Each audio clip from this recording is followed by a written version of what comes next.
Nah, semakin malam ternyata semakin ada lagi nih yang join. Untuk Bina Family yang ada pertanyaan seputar THT untuk anak terkait snoring pada anak, bisa langsung tulis pertanyaannya di kolom komentar. Nanti akan langsung dijawab oleh Dokter Angga, oke? Sambil kita tunggu Dokter Angga. Ayo Bina Family, kalau ada keluhan pada anak atau ada pertanyaan yang ingin ditanyakan, Oke. Dokter, Koneksinya maaf, gitu, lagi hujan iya, kali ya. kayaknya mau hujan nih dok, jadi berpengaruh ke sinyalnya. Dok, saya lanjut Ya, ya dok. ya. Tadi ada pertanyaan dari Bina Family nih dok, terkait tentang sleep apnea. Jadi pertanyaannya itu adalah sleep apnea kebanyakan karena apa ya dok? Ya. Jadi kita harus bedakan dulu ini apakah sleep apnea pada dewasa atau sleep apnea pada anak. Kalau sleep apnea pada dewasa memang paling banyak itu terjadi karena obesitas ya, atau bisa juga karena amandel dan adenoid, tapi juga bisa karena tulang septum hidung yang bengkok atau adanya tadi misalnya pembesaran dari konka hidung. Intinya ada sumbatan mulai dari hidung sampai ke tenggorokan bagian bawah, itu semuanya bisa menyebabkan OSA pada dewasa. Nah, kalau pada anak memang paling banyak penyebab OSA tadi itu adalah hipertrofi tonsil dan adenoid atau pembesaran kelenjar amandel dan juga adenoid. Kalau yang tadi dokter sebutkan ada pembengkokan pada tulang hidung anak itu dok, bisa dikarenakan dari bawaan sejak lahir atau kadang kan ada yang mungkin dikarenakan pembengkokan karena entah benturan atau sesuatu gitu, itu Ya. berpengaruh atau apa ya dok? Kalau tulang hidung bengkok tadi berpengaruh pada OSA di pasien-pasien yang dewasa. Kalau pada anak jarang sekali. Kenapa? Karena pada anak tulang sekat hidungnya itu masih tumbuh, gitu ya. Sehingga kalaupun misalnya ada deviasi atau ada pembengkokan, biasanya kita tidak perlu lakukan koreksi karena dia masih akan tumbuh. Jadi kalau pada pasien dewasa, deviasi dari sekat hidung tadi itu kalau misalnya ekstrim dan bisa menyebabkan sumbatan nafas pada saat tidur, itu kita perlu lakukan koreksi. Oke, Bina Family cukup jelas ya. Pembahasan kita kali ini tentang snoring pada anak. Nah dok, tadi udah dokter sampaikan sedikit saran dan tips untuk orang tua agar waspada snoring pada anak nih dok. Tapi ada pesan yang lebih gak sih dok untuk menjaga pola hidup, karena salah satunya hal-hal yang bahaya atau dampak pada nantinya juga bisa dikarenakan dari pola hidup anak. Kadang kan kita kalau misalkan kayak orang tua itu kan maunya kasih apa aja ya dok ke anak, tapi kurang tahu kalau misalkan itu kurang tahu itu baik atau tidak. Itu gimana tuh dok? Ya, jadi kalau kita bicara OSA itu sangat berkaitan erat dengan lifestyle atau gaya hidup seseorang gitu ya, baik dewasa maupun anak. Kalau pada anak tentunya orang tua itu harus memberikan makanan dengan gizi yang seimbang. Jadi nggak hanya kayak lemak aja gitu ya, tapi juga harus ada vitamin, juga harus ada sayur-sayuran seperti itu ya, dan juga proteinnya harus ada protein hewani dan juga nabati.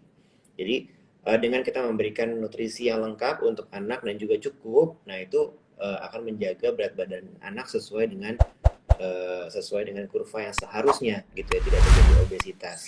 Nah, selain itu juga lifestyle akan sangat berpengaruh. Kenapa? Karena misalnya anak tadi adalah seorang, atau misalnya anak tadi itu pasif atau passive smoker gitu ya, pasif. Jadi ada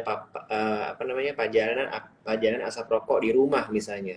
Nah, itu juga akan mempengaruhi kondisi inflamasi pada rongga hidung anak, sehingga akan mempengaruhi juga kualitas tidurnya gitu ya. Karena kalau misalnya anak tidur dengan kondisi hidung yang tersumbat, maka dia akan bernapas lewat mulut gitu. Nah, bernapas lewat mulut ini tentunya tidak fisiologis ya, dia harusnya kan bernapas lewat hidung. Jadi di hidung itu juga ada banyak fungsinya udara pada saat melewati hidung, selain juga mengatur kelembapan ya, dan juga hidung itu mempunyai sistem filtrasi, sehingga udara yang masuk itu sudah terfilter di dalam hidung. Sehingga kalau udara yang masuk itu lewat mulut itu lebih rentan untuk terjadi infeksi saluran nafas bawah gitu pada anak. Selain itu juga tentunya kelembapannya tidak sesuai dengan yang seharusnya.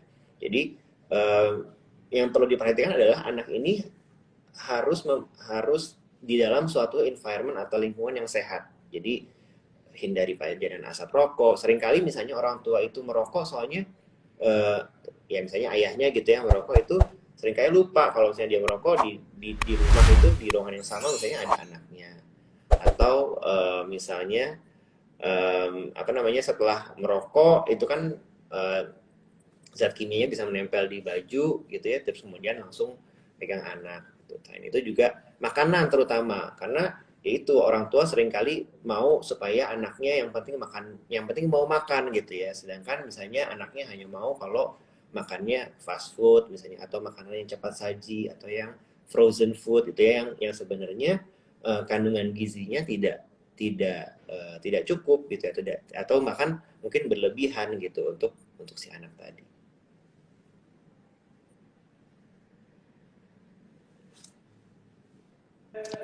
Oke, bener banget nih dok. Jadi itu harus jadi concernnya orang tua juga ya dok. Kalau misalkan orang tuanya dikatakan maaf merokok, itu juga harus diperhatikan walaupun tidak di lingkungan rumah, tapi bila dari luar itu harus diperhatikan.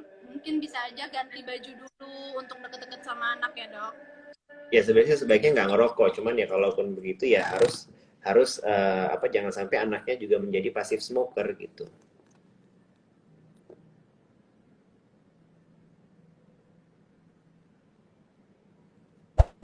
Dokter Rangga, ada lagi nih pertanyaan. Apakah pengaruh konsumsi obat dengan dosis tinggi atau berkepanjangan dapat menyebabkan berkurangnya pendengaran pada anak? Oke, jadi pendengaran ya. Kalau misalnya gangguan pendengaran itu yang diakibatkan oleh konsumsi obat, biasanya obat-obatan tertentu yang memiliki sifat ototoksik atau toksik untuk telinga. Jadi ada beberapa jenis obat, misalnya apa namanya? Ada beberapa jenis obat, misalnya antibiotik ya, beberapa jenis antibiotik itu yang bisa merusak atau bisa merusak sistem saraf pendengaran si anak tadi, gitu ya. Atau misalnya obat-obatan kemoterapi. Tapi jadi sebenarnya kalau pertanyaannya apakah penggunaan obat bisa mengganggu pendengaran pada dosis tinggi dan juga jangka lama, ya bisa, tapi tergantung obatnya apa. Nah, kalau obat-obatan ototoksik itu tadi dikonsumsi, dia bisa merusak apa namanya koklea, ya bisa merusak koklea sehingga mengganggu pendengaran terjadi tuli saraf pada pasien atau pada anak tadi itu. Nah, jadi makanya kita tentunya dokter juga akan selalu berhati-hati terhadap efek samping tadi dan tentunya sebelum memberikan obat kepada anak, kepada pasien, dokter tentunya pasti akan memberikan informed consent terlebih dahulu mengenai efek samping yang mungkin terjadi. Betul. Jadi pasti udah ada perhitungannya ya dok. Dokter itu memberikan obat atas dasar apa dan bagaimana dampaknya nanti ya dok. Ya. Oke, dokter. Ada terakhir nih dok, komen dari Bina Family. Katanya dokter munduran, gantengnya kelewatan. Ada tembok nggak bisa mundur. Dari Bunda Yana Putri. Oke dokter, makasih banyak atas ilmu-ilmu terkait THT, terutama waspada keluhan snoring pada anak ya dok. Semoga Sama-sama. ayah dan bunda bisa, semoga ayah bunda di rumah bisa mendapatkan banyak insight untuk anak di rumah. Semoga ayah bunda juga bisa mempraktikannya di rumah dan bisa lebih tahu bagaimana cara mengatasinya ya dok. Mudah-mudahan bermanfaat. Amin. Makasih banyak dokter Rangga. Sehat selalu ya dok. Sama-sama, terima kasih. Oke, nah Bina Family itu dia Instagram live kita malam hari ini bersama Dokter Rangga, spesialis THT RSIA Bina Medica.